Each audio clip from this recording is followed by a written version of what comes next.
stuff in. I forgot about that. Well, I mean, hey, if it gets you more engaged with another live episode of Cardboard Conversations, that's right. Thank you, everybody, for joining us.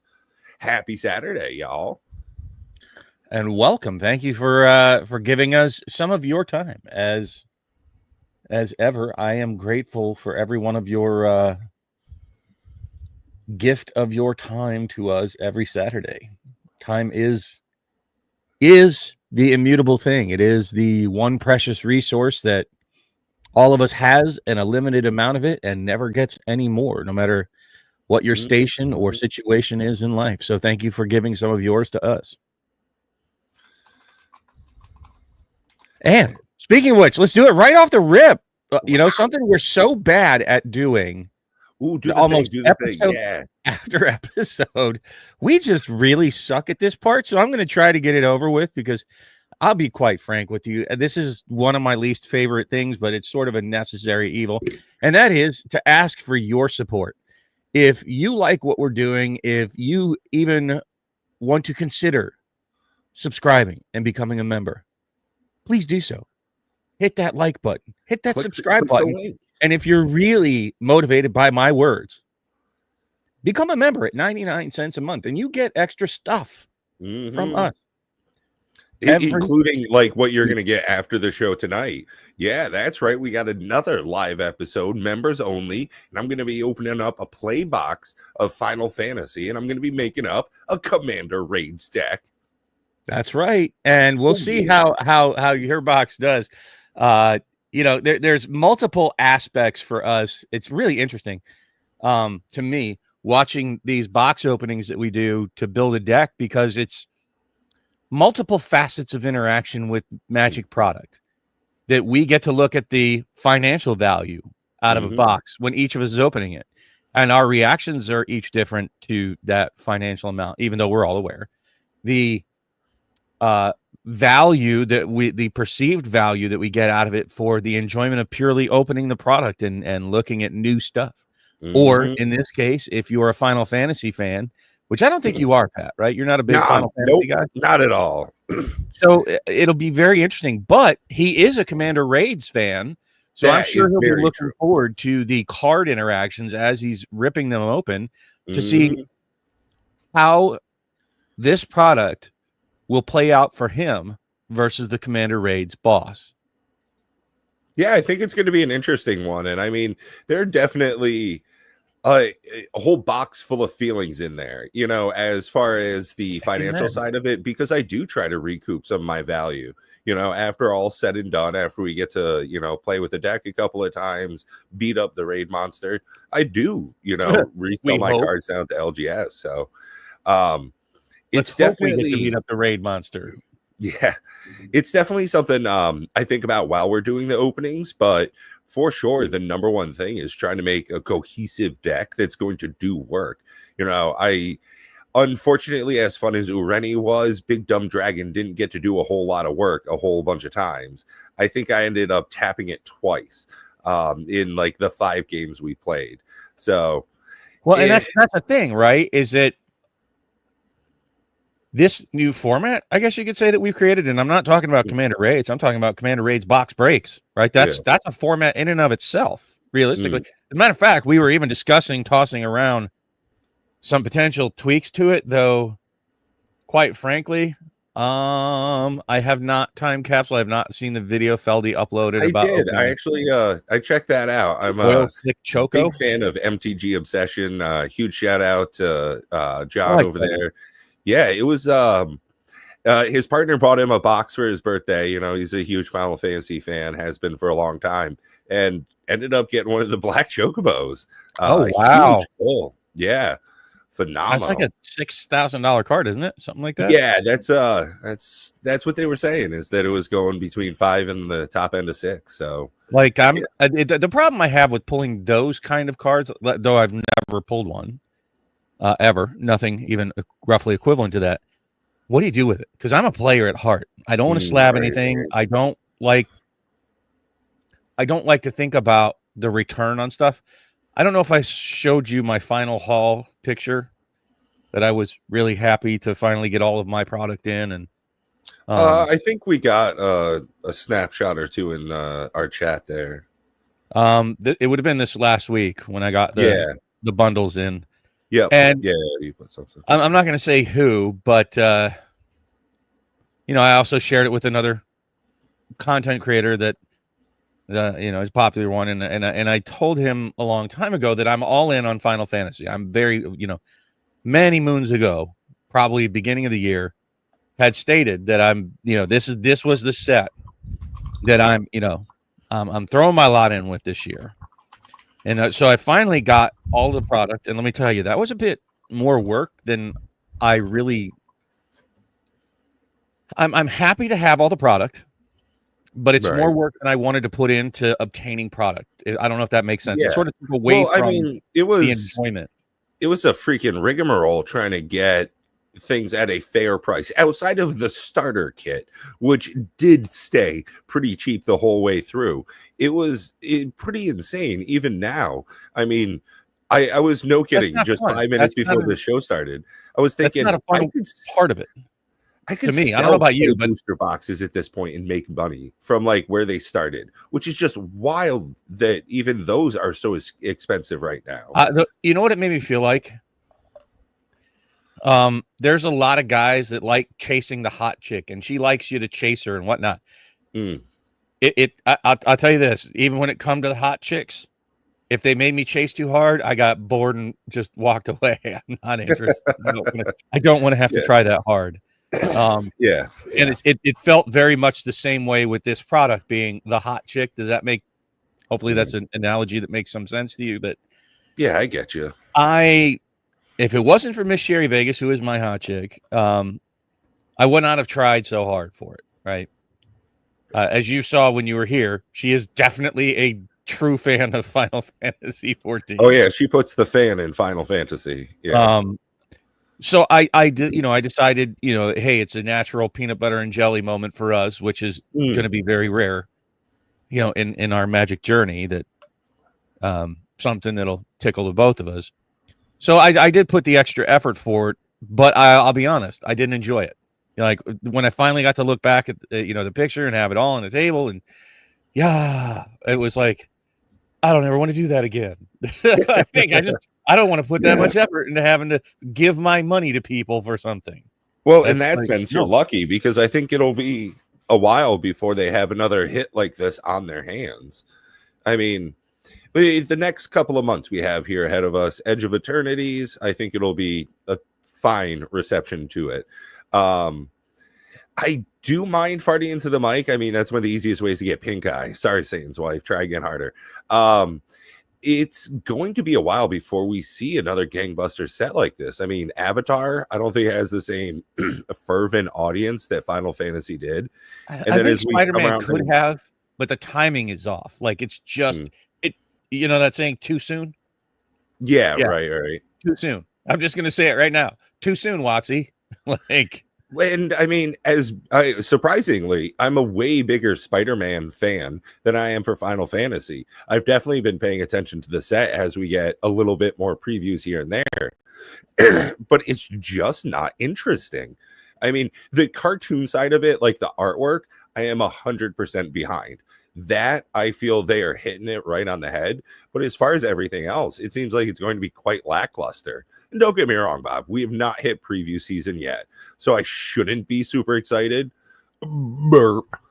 I'm with you. I mean, if you were to ask me personally, was I a bigger Spider-Man than Final Fantasy fan?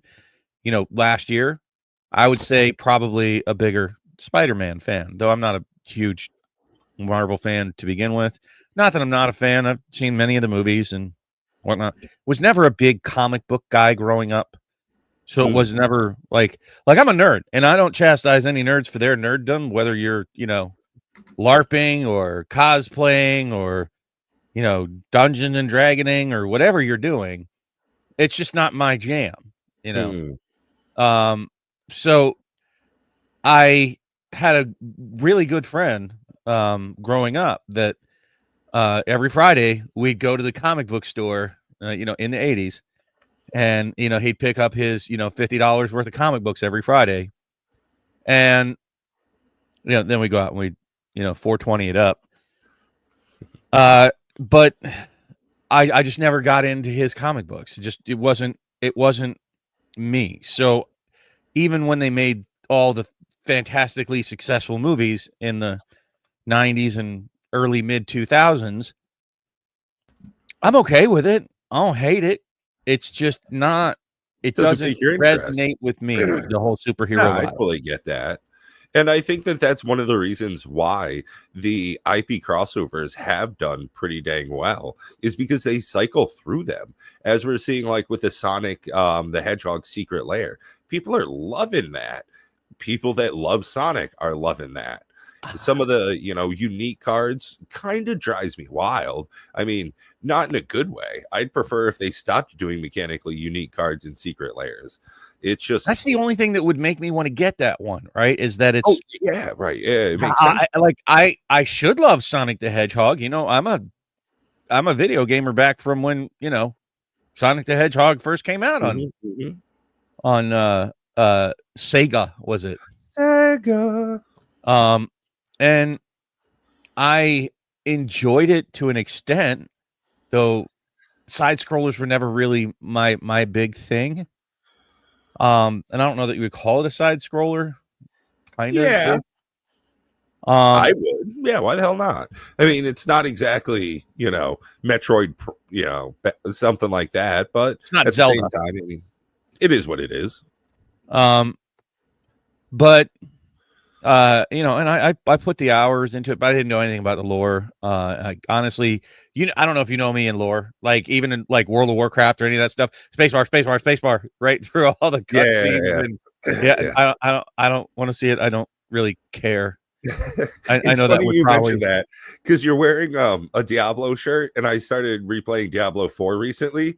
Yeah, skipping through as much dialogue as humanly possible. What up, David? Yeah, it's I'm definitely not into the dialogue of things. I love movies, don't get me wrong. I really do like movies and stories and whatnot, but just for whatever reason in video games, I'm grateful for the ones that allow me to skip right through the dialogue piece. The ones that force me to watch it.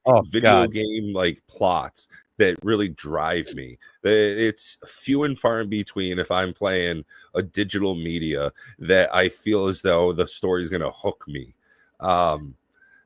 So shit, man. Yeah.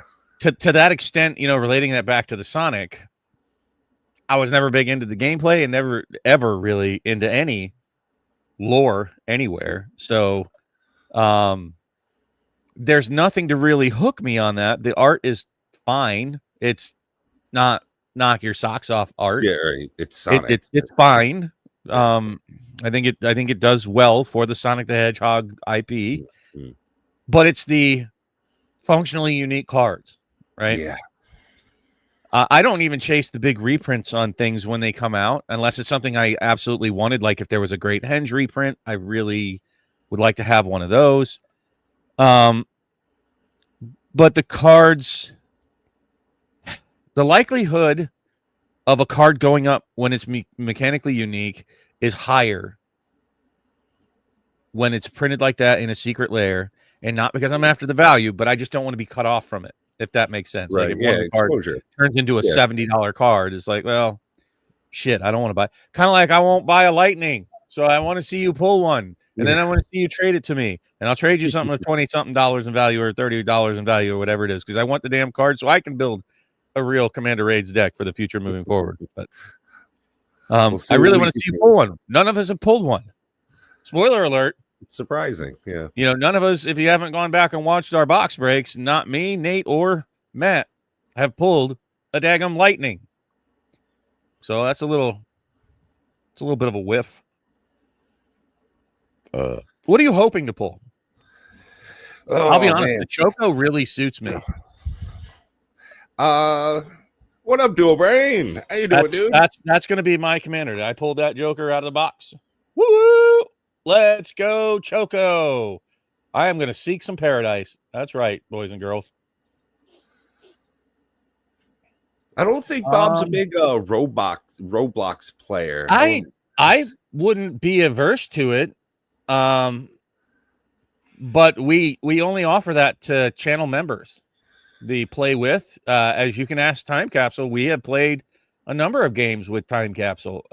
Yeah, for one sure. of the benefits of just a 99-cent per month commit to us that we will play video games with you guys. Maybe not at your schedule. Oh, you know who else? Hit me up this week about, like, out of the blue, about playing. Unfortunately, it's not a game that I really play. What's up? But, and I don't want to say his name, but the big name that helped us on Commander Raids, the most recognizable name. Yeah. Like, out of the blue, and I'm like, I didn't understand what he was saying. Is he trying to get you to play Destiny 2? Yes. And I didn't, well, but he didn't say Destiny 2.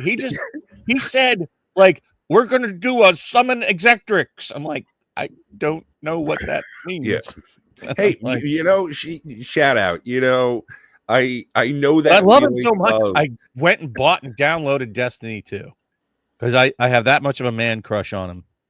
And I don't normally geek out about celebrities and that kind of thing, but I do have man crushes on people that I have great respect for.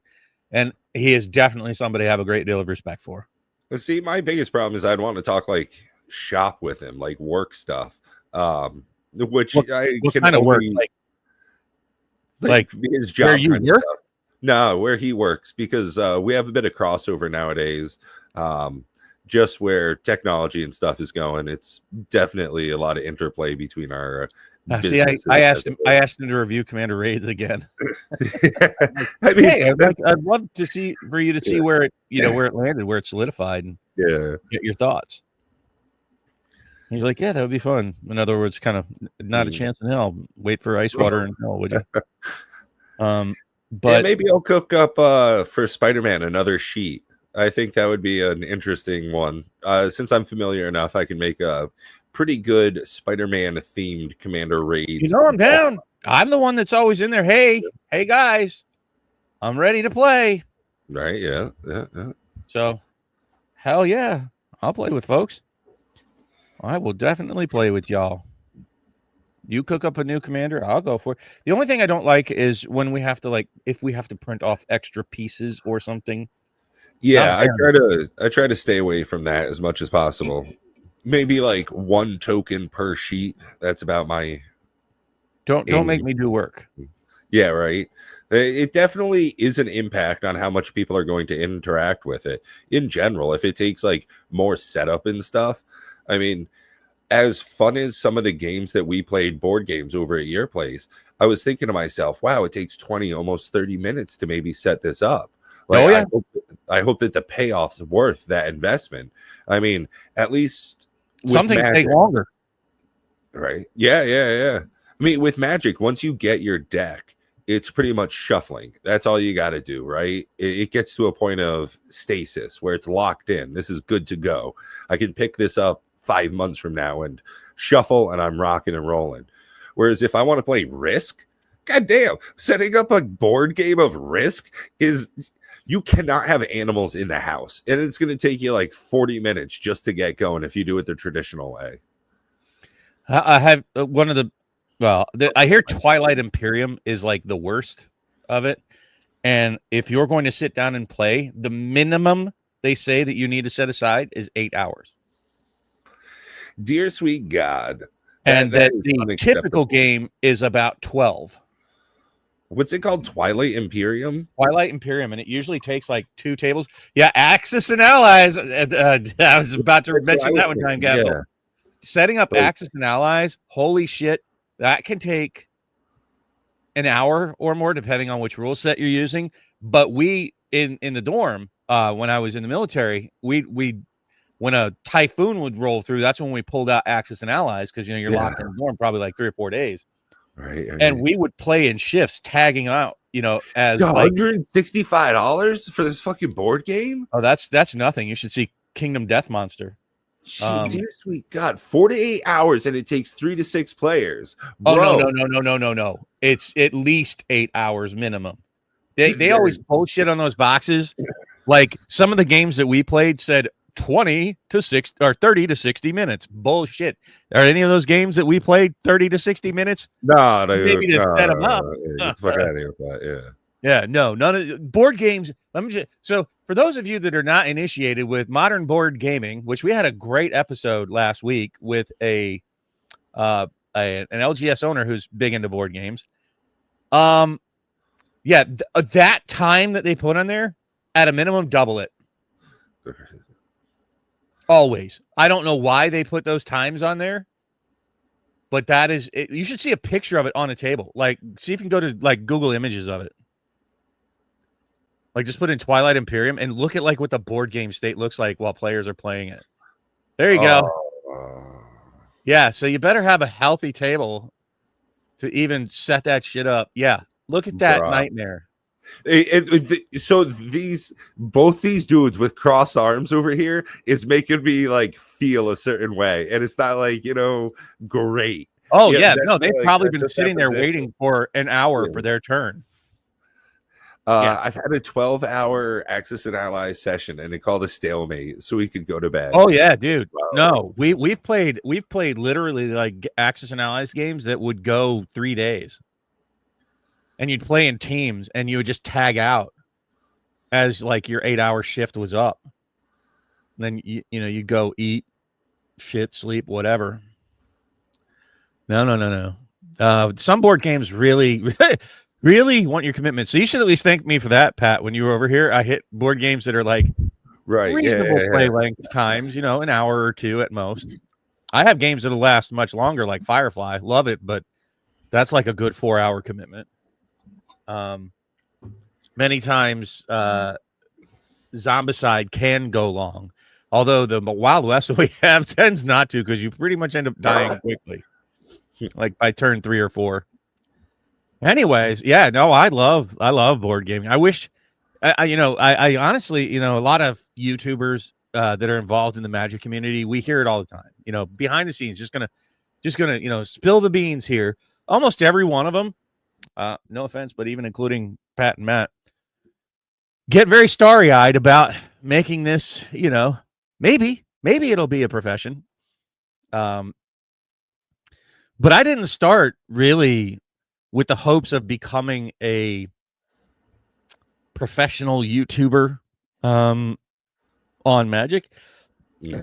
I really wanted to do like what Dice Tower does and play board games online. I would love to do recorded sessions, but to really do it well, you understand that it's so difficult, and you really have to have very specific setups, and you have to have different camera angles and a really good editor and great audio. Oh, yeah. All right, Time Capsule. Thanks. Yo, Robert's Table. Having a great weekend. Thank you. But, when you try to think about how you would express, like even when we try to play 4-player commander or something, so props to, those commander channels that really do it well, where you can see the board state and actually read the cards and tell what one player is doing. But then what you realize is they're cutting from one player to another, because looking at all 4 of them at the same time, you can't see what the hell's going on the table. Nope.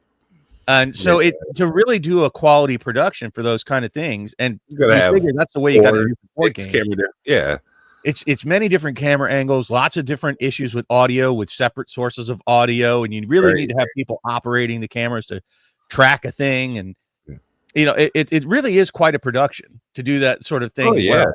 And then you throw in, lighting into the aspect as well. Lighting, sure. It's lots of things. And then you better have somebody who is a legit editor, right? Oh, dear God. Cut all that together to make it come out as one smooth, watchable piece.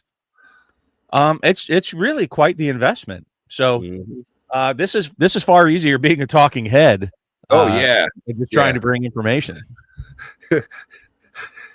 Yeah, I mean, the most editing I do is the few times I make like those proxy videos, something like that, or honestly, even the gameplay videos that I've done, those are reasonably simple. It's pretty much just start the episode, record for a while, end the episode. It just comes down to a bit of like planning, okay, what is this 30-minute segment of gameplay going to be focused on, which for me as a gamer is very unlike my natural play style. You just I'm react. usually, pretty free forming, just go and screw around or something. That's actually one of the reasons why, like city builders, stuff like Satisfactory or Civilization, strategy games like that, there is a legitimate progressions, guide almost. Do this, do this, do this. And then after that, you achieve this level. Now you're industrialized. These are your new set of problems. Figure them out. Whereas, I mean, something like Minecraft, I honestly, I just get lost in the sandbox way too easy. I love Minecraft. It's not that I dislike it. I have it installed on my computer right now, but it is the same exact issue. It's like, okay, what am I going to do? I don't know. Like, how do I get more powerful? Okay, I'm going to do the same like stuff I normally do to like speed run to the end and get Elytra. Well, see, I'm very much the opposite, where I like planning it all out. But like I said, when it comes to producing YouTube content for games, whether it's a Commander Raids game or a board game, it's not just a matter of planning. I mean, you have to have the equipment, which is, not cheap to set up 5 or 6 cameras, and then you really should have somebody operating them. The editing is where I get lost. I mean, that is so tedious to edit videos. I wouldn't say it's necessarily all that difficult once you get the software under control. Yeah, agreed. But it is very tedious, especially if you have to do it like day after day. So I don't want that tedium. I don't mind playing. I don't mind being the personality. I don't mind discussing it. I don't mind outlining the to-dos. But I don't like the grind of sitting there and editing, moving this thing in and then making sure it cuts right where you want it to and syncing it all up. The editing is really truly like, if you really want to take off with a YouTube channel, that's editing is where it's at.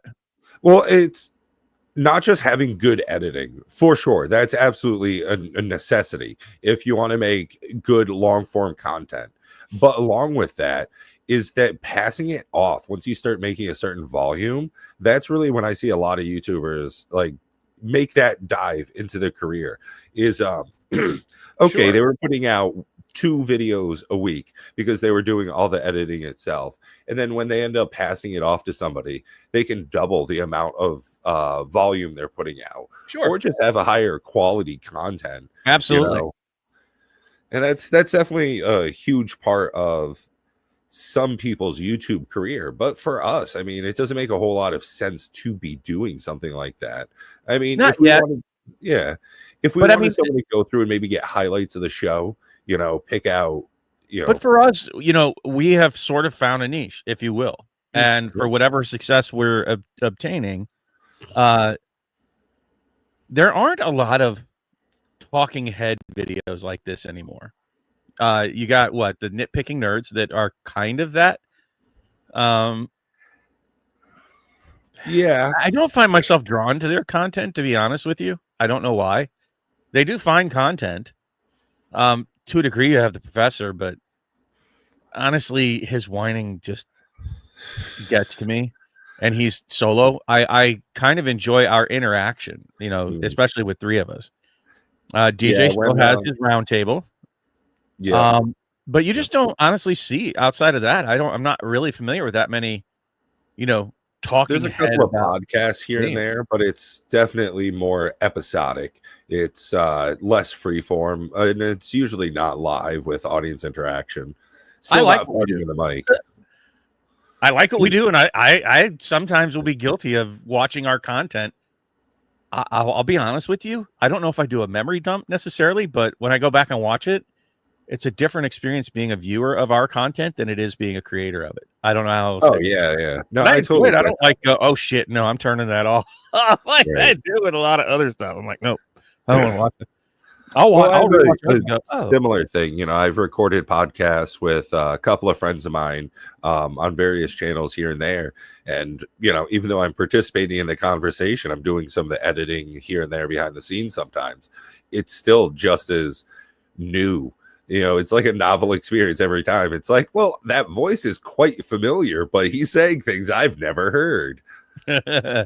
Speaking of which, I don't know if you've heard about the Star Trek thing that the Magic Is this Historian real or not? spoiled. Like, I don't know. So let's just try to sum it up real quick. And sorry, I don't have a visual for you out there. I don't know, Pat. You might want to try to find a visual real quick, but yeah, I'll poke try around to in the sum it up while you're doing that. So some time ago, and I don't know, maybe a year or so ago, there was a leak, if you will. I don't know if it was necessarily a leak or just somehow how it got out there, but there was sort of a test card with Spock on it in a magic card form. And I don't know that that was necessarily a leak, but it was more either like a feeler or trying to get information out of people. It's Or from here's 4chan. Like here, that's the issue I have. What's that? It's from 4chan.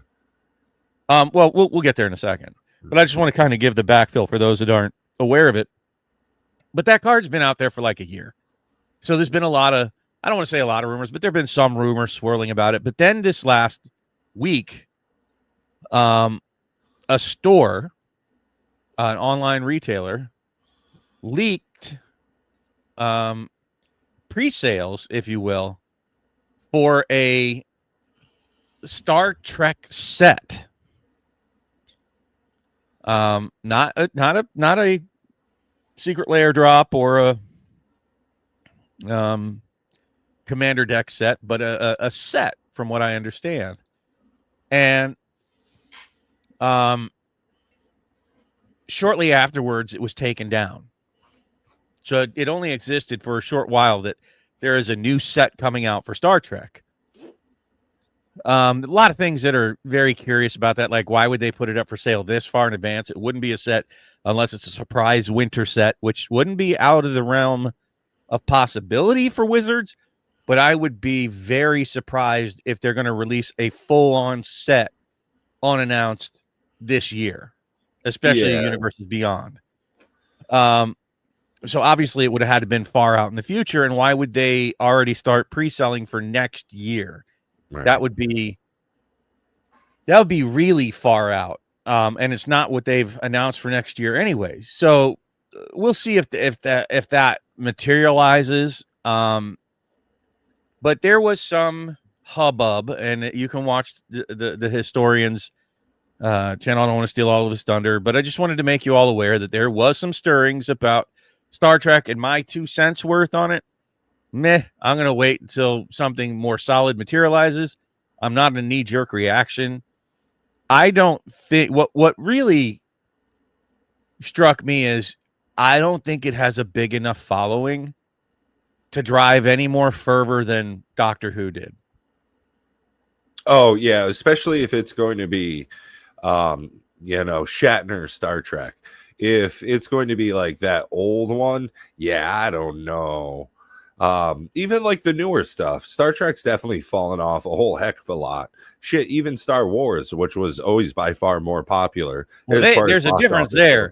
Star Trek fell off all on its. I don't even say it fell off all on its own, because they did the same virtue signaling crap that Disney did. Right? Men are bad, women are great. Only gay men are good. Like, okay. I don't know why that's a direction that they feel that needs to be taken. But as far as this, I mean, it just seems like it's definitely way missing the mark on it. And again, it was originally don't take that as me bashing on gay people. I'm saying, but it's like this virtue signaling to sort of represent the underrepresented. That's supposedly that makes you a good person or something, and makes for a good story or something. I don't know. What I do know is that by choosing those woke ideologies, they have definitely damaged their franchises. Like, sorry, not the. You're right, not the correct audience. Like, Hmm. it'd be like trying to put rap into country albums, and it's like, whoa, you kind of missed the mark of who that audience is aiming at. That's not that's that's not your bread and butter. Yeah, so I don't think that there's any real credence to the Star Trek stuff for me. I think it's just some fan mock-ups, as it were. We'll see. It wouldn't be, certainly with all the universes beyond and the rate that they're dipping in that well. Mm. They're Watsifying that, if you will. Like, it's like, Oh seriously. yeah. They're definitely Um, trying to get as much exposure to different markets as possible to make as much revenue as they can. Which I mean, Well, as a company, I get. hold on though, because when you're that turbulent, it's not like they wanted exposure to the Lord of the Rings market, right? Hmm. How many products have they followed up on it with? How much continuing Right. effort is Watsy putting into retaining those new Yeah. markets? Doctor Who's, Yeah. Well, Warhammer 40Ks. Like, how much yeah. are they going to invest to keep those folks So they did coming back? reprinting those Warhammer 40K decks over and over. But you understand what I'm saying? Like, it Yeah. doesn't. Yeah, you got their attention, but this is a game where you need to keep their attention. Hmm. And I don't know how much Last Airbender is going to keep Lord of the Rings fans' attention, Yeah, or Final Fantasy for that matter. Like, or Star I, Trek. yeah. Well, Do I you don't understand what know I'm if saying? Spider-Man is definitely the same as like Bloomborough, the Duskmorn House of Horrors kind of stuff. It is definitely such a tonal shift as we go Mhm. from one set to the next, which in some semblance, in some way, it is the new era of gaming for Magic the Gathering. Is that the old Magic, but as it were, is dead. It is an era past now, and now it is definitely just bright, shiny lights, fancy colors, and whatever is the new hottest fast fashion that they can Well, cash in on. the problem I see with that is, like so many other things that dive hard into the right now at the expense of the Hmm. has been, Well, uh, yeah, are very especially much with like like what uh, Pogs did, and so many other collectibles whoa, that hanging on Pogs. I still got my Slammer collection, Bob. I don't even know what that means. That's a Or Pogs reference. here we go, Funko Pops, or any insert Beanie Yeah. Baby here. Um, Oh, it's so fucking funny you mentioned that. I went to a garage sale today. They had a bunch of Beanie Babies, 50 those cents little a piece. ones from McDonald's too. I was playing with one for a second. I was like, man, I bet this still smells like hydrogenated corn oil and lost dreams. I remember, but one of the biggest issues with how Magic, if they want to try and stay with whatever's the hot thing, is that they're always behind. Even with The Walking Dead, they were like 5 seasons in when that fucking Secret Lair came out. Avatar: The Last Airbender, that show's from when I was a kid, which was not recent, by the way. And I mean, same thing with like SpongeBob. SpongeBob. Yeah, they kept making episodes and stuff, but it is a point in time where it's like aiming for nostalgia. I think Lord of the Rings is similar enough. Peter Jackson made 3 really good movies, and then there were like 2 more afterwards too. 3. But did they make 3? Yeah, it was 3. For you're talking about The Hobbit. Yeah, there was a Yeah. trilogy. It was No shit, man. and then the latest series on Amazon. I think they just canceled it. Yeah, well, I just pretend that doesn't exist. But here's the problem with chasing the hotness, right? Is that when that market goes dead and they don't care about you chasing the next hotness, and if you've chased off your vanguard, the ones that have been here for years and years, because they don't want to see SpongeBob fighting Spider-Man. Sonic the goddamn Hedgehog fighting Captain America using Gandalf's staff. Like, it is the and they counterspell it with SpongeBob looking googly. Right. And I mean, as much as I want to be that old guard, I want to be that. I remember 7th edition foils, opening those in packs. like being down at Walden Books, having that experience.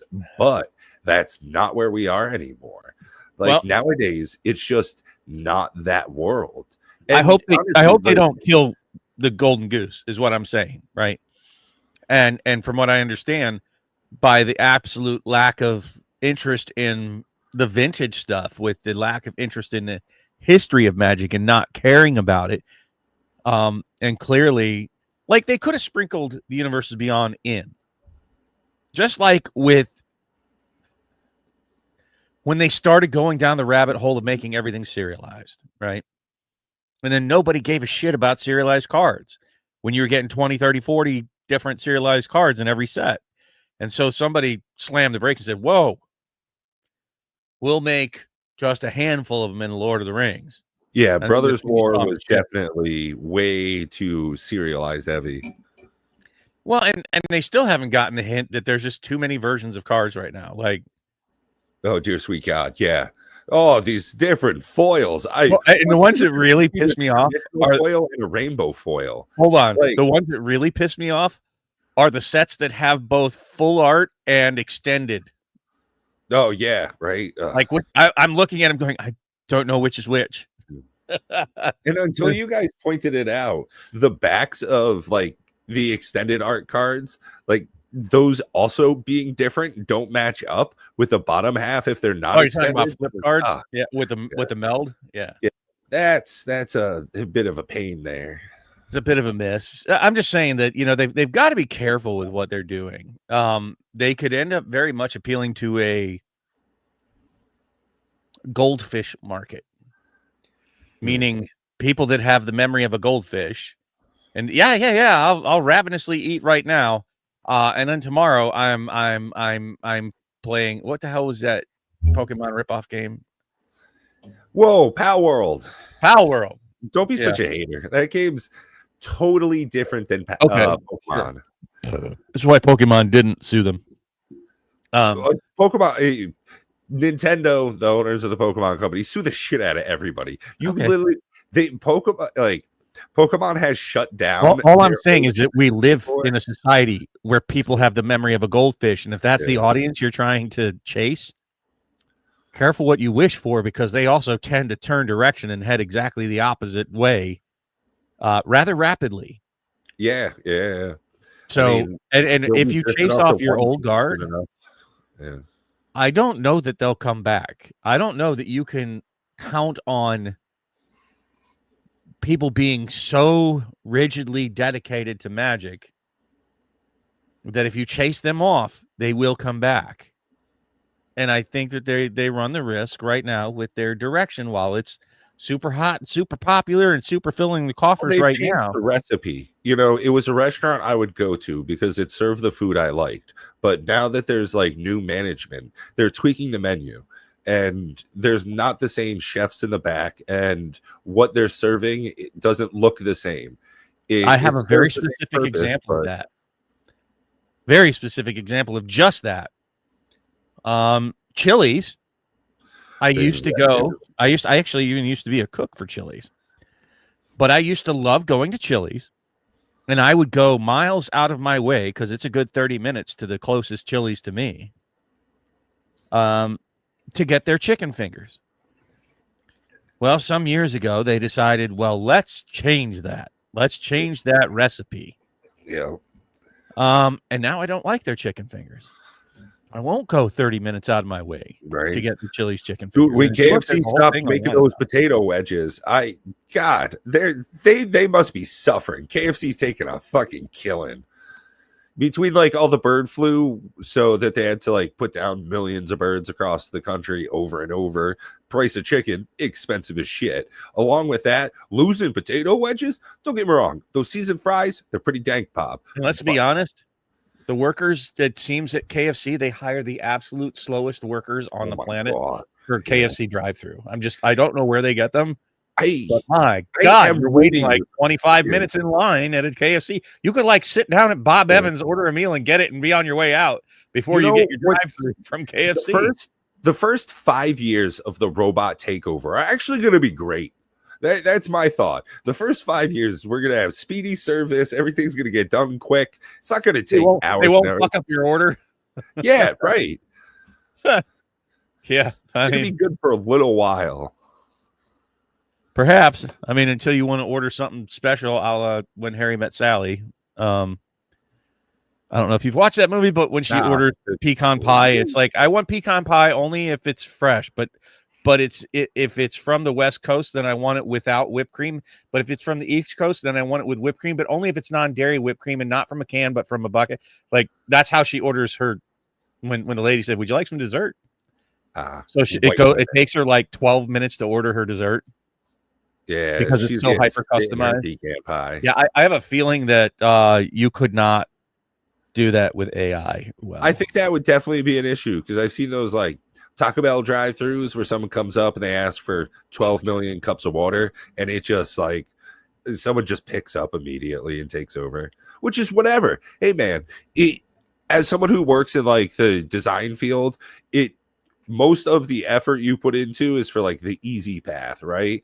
80-90% of the time people just come up, I want a chalupa, Baja Blast, and 4 packets of hot sauce. Cool, is what it is. But every once in a while you get that dickhead that shows up where it's like, I want a burger, but no bun, no burger, no lettuce, no pickles, no tomato, no ketchup, and no mustard. So I literally just want the wrapper. Like, I hate these people, and they are the issues in society.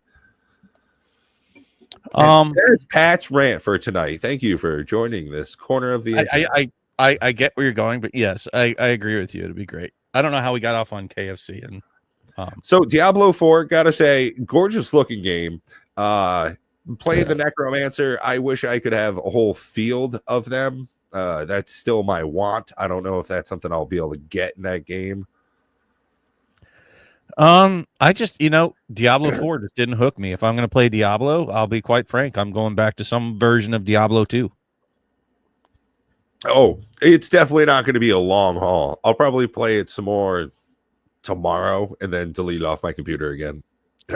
Well, and that's where I feel sort of Magic is heading, is into that same satisfying that same sort of audience that has that same sort of level of commitment to it, and to be quite honest, and you heard it from James last week, talking about in this environment, you really need to establish a community, right?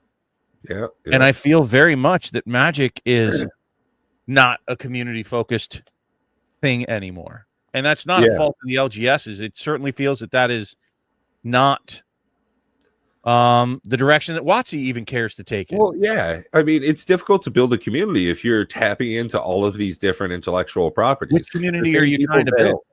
Yeah, like if it's Lord of the Rings people, probably not the same as Warhammer people, which are definitely not going to be the same as Avatar: The Last Airbender people. Like, it's hard to build and even though a lot of those folks might go to the same hobby shop, they might stop down to Recess Games in metropolitan area. God, that's a hard word to say. Ohio. And they could go and possibly see those same people, but it would not be likely that they would be forming bonds and having a tighter community. Nope. It's definitely difficult to think that Magic is going to be that everlasting bridge for those smaller communities. I think it's going to be a spike in player pool, but then certainly, like you're saying, drop off. I mean, if it weren't for the more long-lasting nature of Commander and, for us, Commander raids, which keeps me in Magic for the long haul. I'm not so much interested in each set as, I want to buy more of this. It's exposure to it. I'm excited for Spider-Man, but I'm not going to go and spend a whole bunch of money on it. I'm pretty much only spending money on Magic if I can make money off of it, or buying a box for every set, because that's our shtick now. Well, but I'm really enjoying that shtick, to be quite honest. I look forward to it. I'm honestly looking forward to your box break tonight. So again, I'm going to repeat it in about 10 minutes here, folks. Pat is going to be cracking a box of Final Fantasy Play Boosters to build a Commander Raids deck. We have some special rules around it. It's going to be a 100-card deck. Yes, we're sticking with the color identities for now. That is a hill I want to die on, by the way. Oh, for sure. Huh? For sure. And let's have a quick talk about that. Okay, we'll talk about it, but briefly, because I'm going to tell you right now, and I'll tell Matt. Like, I pushed back immediately. Oh no, we're all in agreement. I don't know that he's in agreement with that, so we should discuss it. I think he was just surprised that he found that niche, that information, and was. Why don't you go ahead and bring up the snippet that he shared with us so that we can share it with the audience and they can see what the hell we're talking about. So, in case you're not aware, part of the inspiration of what we're doing in Commander Raids with these box breaks comes from a couple of different places. Number one, to give Joel credit, Joel from Joel Our Magic, I was watching him do a box break to build a Commander deck, and I said, you know what? We could do that for Commander Raids, and we could even change it up a bit without the restrictions that he had specifically, because one of the things that we've done before is draft Commander Legends, even for Commander Raids. We've done a draft. Now, I wasn't aware of that you could ignore color identity. I mean, why make the Prismatic Piper? Like, why is that in there? So I'm kind of curious where he got this from. I don't know if that was a rules change, but we took some of the rules where you can play as many copies of a thing as you pull in Commander Raids box break. So if you pull two of your commanders, you can play one as your commander and one in the 99. Now, the legend rule still applies, so if you cast him while he's on the field, or her, or it, yeah, you're going to nuke your commander or other card that's out there. So, but one of the rules that we took, that's really washed out. Why is that so washed out? Yeah, I don't know, man. It's also super small, so we're just going to skip that portion of tonight's how about I try to pull it up? I don't think it gets as washed out when I pull But them either up. way, long and mostly the short of it is that the Wizards of the Coast proposed boxing league rules are aiming for that 60 card deck that is not adhering to the traditional commander color restrictions, which for our purposes just doesn't really jive. And I mean, honestly, 100 card deck, really easy to get to. Along with that, the whole color pie, it's the reason why Commander is kind of Commander. Disregarding the singleton format is one thing. I mean, you're more melding the draft style into it, which I'm super behind. It's been wicked fun doing that. So it doesn't really make sense to me to have that loss of the restriction for the color identities. So glad we're not doing that one, Bob.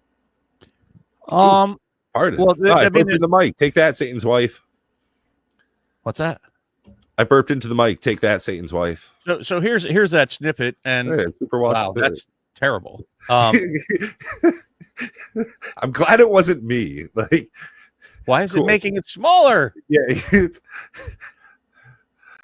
all right, I'll just read it out. It says you'll construct a 60 card deck, which we have decided we're doing a 100 card deck.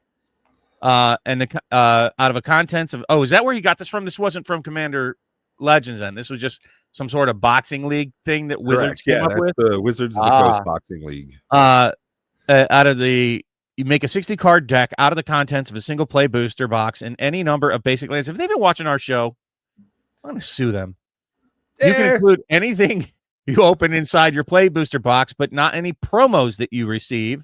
That means you can include the contents of any box topper packs, but not things like the buy a box promos. Oh no, I can't use gala greeters. Oh, I'm so fucked, Bob.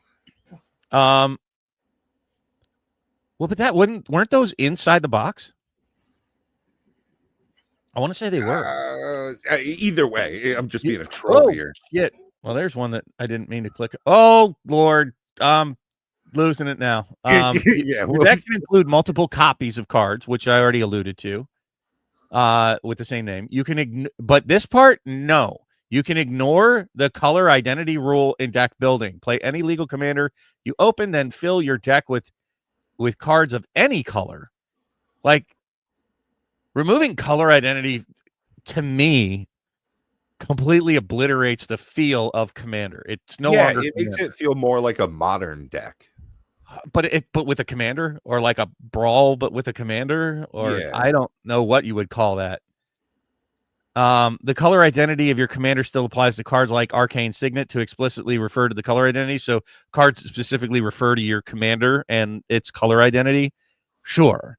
But I think just stick with the color identity, folks. Like, there's no reason not to. Games are played in pods of 3 or 4 with normal commander rules. You start at 40 life, track the commander damage, and so on. So the two differences here, well, actually, it's completely different from what we're doing. So get out of here. No. Just no. How's that? No. I'm gonna yell at you to get off my lawn. No. Yeah, right. I really feel that it would, to me, that really would take away from the field. That's kind of like why I really did not want to. I wasn't a big fan of upgrading the decks. Does that make sense? Well, okay. Sorry.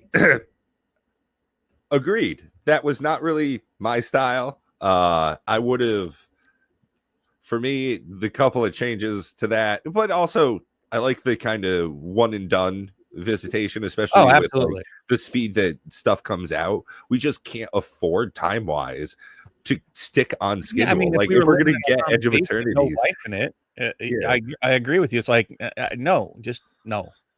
Well, then also I have to buy $10 worth of fucking Magic cards, which for the most that was part, a whole pain in the ass too. Like, yeah, I live in Vermont. No. You're fucking telling me, Bob. Well, but he was saying print them out on your printer and just make sure it's $10 worth. And right, yeah. I'm like, you know what?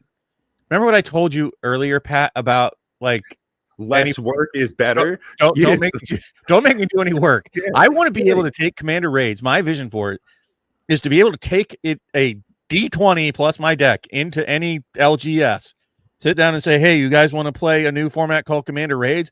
Pull up on my phone the rule sheet and away we go. Or just even the app. Like if the functionality were tightened up, if it were maintained a little bit better, maybe if I, hey, that's cheers for that. He's done a lot of work, and like I'm not trying to trash talk him by any stretch. On iPhone, and I'll be honest with you, that's one place that any money we would make from the channel that I wouldn't mind sinking it into, getting somebody to build like an iPhone app. Code that out of here better. Yeah.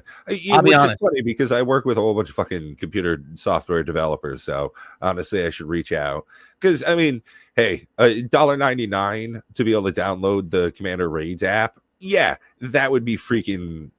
I could see people getting behind that for such a low price. Absolutely. I'm just saying that, any monies that we make to even get that developed and off the ground, hell yeah. But speaking of which, that's going to probably do it for us tonight, folks, because I am itching to watch and see what Pat opens out of that box of Final Fantasy. And if you are too, 99 cents right now. Pat, can you put the link in there, or is that it already? No, that's YouTube. Can you put the link for our members, please? Make sure that it is member only. I did, and that is the members only link right there.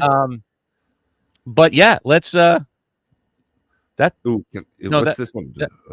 That's a member only YouTube. Okay. Yeah. But we're gonna get to that right here in just a minute. So if you haven't done so yet, please make sure that you like this video, subscribe, share it with friends if you like what you're hearing from us, and you want to hear it again. Not the same stuff, but maybe next week. Then subscribe to us. Put that little bell icon thing somewhere down there. Ring-a-ling the ding-a-ling. Yeah. And, lick the like button. And if you're really overzealous for 99 cents a month, become a member and you can watch Pat crack a box of Final Fantasy. Any closing words, Pat? Hooah! Those are not really words, but I guess that's a close. Yeah. This is where we dance. No, I'm not dancing. But next week, folks, we're going to play the Final Fantasy decks that we've all cracked over this past month. So tune in by then. Save up your 99 cents between now and next Saturday. And, you can watch us play. All right. Peace, y'all. Bye. Bye.